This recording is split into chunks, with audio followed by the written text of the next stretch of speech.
देखिए हर खबर यहीं पर, सब्सक्राइब कीजिए TV9 भारतवर्ष।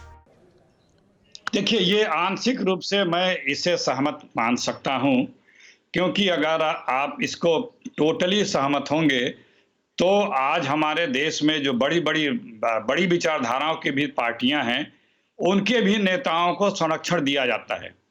तो मैं ये कहूँ कि वो पार्टी भी इसी सोच की है, तो इसलिए मैं इसे आंशिक सोच का मानता हूँ। और इन सब चीज़ों का मूल कारण, मूल दोष और प्रथम दृष्टया दोष मैं वहाँ की स्थानीय सरकारों को मानता हूँ कि जो त्वरित तत्काल अपने कानूनी कर्तव्यों का निर्वहन नहीं करते हैं।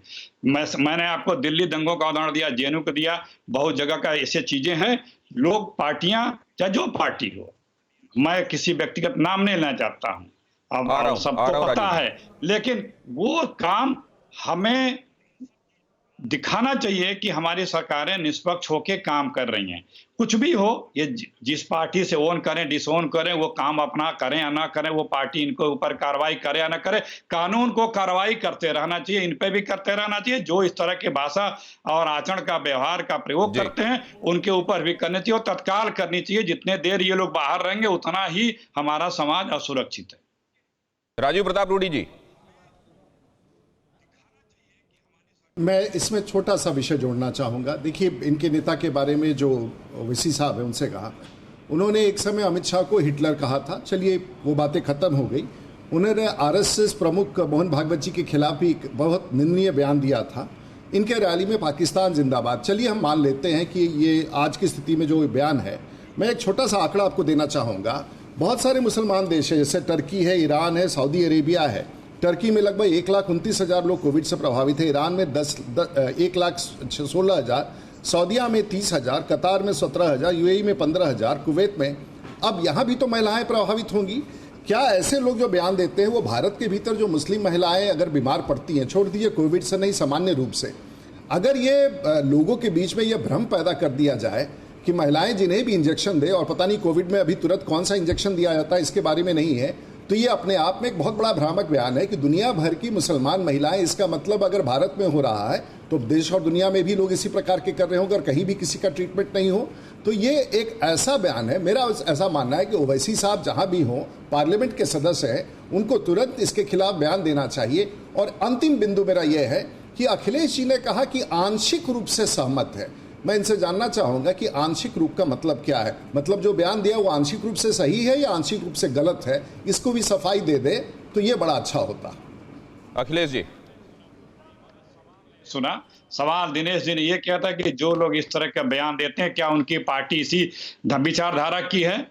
अगर मैं कह दूं कि हाँ है, तो फिर भाजपा को भी मुझे मानना पड़ेगा, क्योंकि अभी दिल्ली में जो दंगे हुए थे, भाजपा के विधायक, मंत्री, केंद्रीय मंत्री, इन तमाम लोगों ने जो बयान दिए थे, मैं ये मानूं कि बीजेपी पार्टी के वो लाइन है या बीजेपी उसी विचारधारा की है आंशिक रूप से। क्यों संरक्षण दिया गया? क्यों उन पर मुकदमे नहीं लिखे गए? जेएनयू में जो लोग वीडियो में देख रहे हैं, उन पर मुकदमे क्यों नहीं लिखे गए? इसलिए मैंने कहा, प्रश्नों का और प्रश्नों के उत्तर को समभाव से जब सुन लेंगे तो आपको किसी दुविधा नहीं होगी। और आप हमारे नेता की बात कर रहे हैं, मैं अभी 100 गिनाऊंगा मोदी जी के बयानों की भाषा को लेकर के।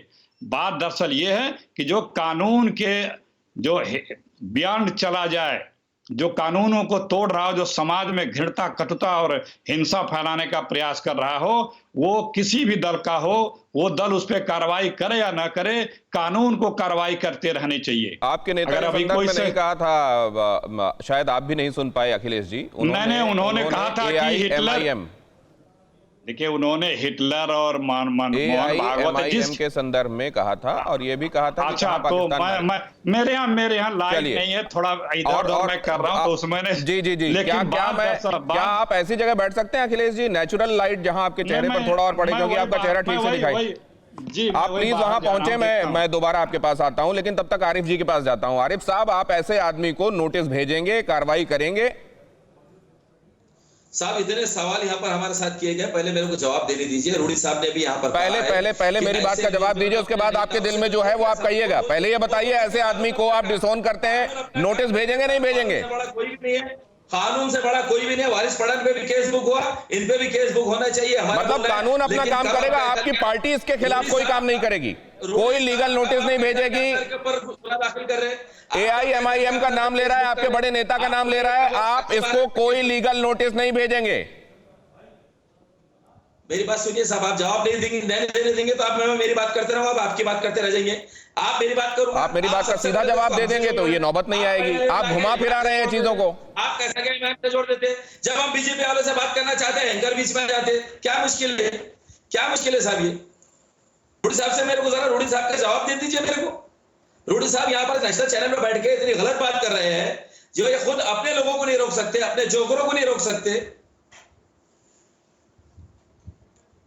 हरियाणा के कैथल ये मेरे तो अभी आपने कुछ देर से क्या कहा मेरे समझ में तो नहीं आया। कैंप में जाकर साहब, शरणार्थी कैंप में जाके लीलाराम गुर्जर कहता है कि अमित शाह और नरेंद्र मोदी अगर हमको इशारा कर देंगे तो 1 घंटे के अंदर हम पूरी माइनॉरिटी को साफ कर देंगे। कहां गए थे जब ये लोग? ये देखिए ऐसा है कि क्या कहा गया है AIMIM की तरफ से और उसके बड़े नेताओं की तरफ से, इस बारे में कुछ कहे जाने की आवश्यकता नहीं है। और एक बात और आपको बता दूं आरिफ साहब, अगर इस आदमी को डिसोन करने के बारे में अब भी आप नहीं सोच रहे हैं तो आपको एक और बात बता देता हूं। एक बात और बता देता हूं आपको। आपके लिए बड़े फक्र की बात है। एक सेकंड, इनकी आवाज नीचे कीजिए। आपके लिए एक बड़े फक्र की बात है आरिफ साहब, आपको बता देता हूं। UAE की प्रिंसेस आपके नेता को फॉलो करती हैं ट्विटर पर, लेकिन ट्विटर पर फॉलो करने का ट्रेंड क्या रहा? जब हमने ये देखा तो उन्होंने पहले पूछा कि असदुद्दीन ओवैसी कौन है, तो उसमें कुछ लोगों ने जवाब दिया कि ये तो मुसलमानों की, जो प्रताड़ित मुसलमान है उनकी आवाज है हिंदुस्तान के अंदर, और उनके बारे में तारीफों के कसीदे गढ़े गए। तब UAE की प्रिंसेस ने इनको फॉलो करना शुरू किया। तो जफरुल इस्लाम ने हाल में जो बात कही थी अरब देशों के मुतालिक, उसको ऐसा नहीं है कि वो यूं ही कह दी गई बात थी, ऐसा लग रहा है इसके पीछे ये डिफॉल्ट नहीं है, डिजाइन है आरिफ साहब। अड़ी सोमवार से शुक्रवार शाम 6 बजे सिर्फ TV9 भारतवर्ष पर।